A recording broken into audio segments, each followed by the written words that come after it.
At syempre, our newest investigator, Kuya Bayani, ang Bayani.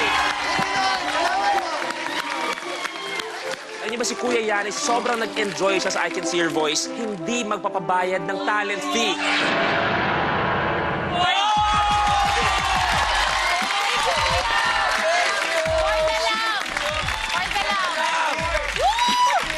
Inofera siya ng management. Eto, Bayani, etong PF mo, sabi niya, okay lang po, itago na yan. Nag-e-enjoy ako sa show. Bayani, grabe.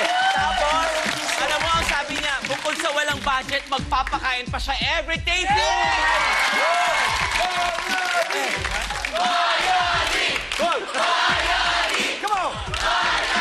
Bayani, ba't parang kami lang masaya? Bakit good news ba yung sinabi mo? Ano ang good news na yung una, tapos puro bad news ka na. Ito na ikisusog pa. May pagsabi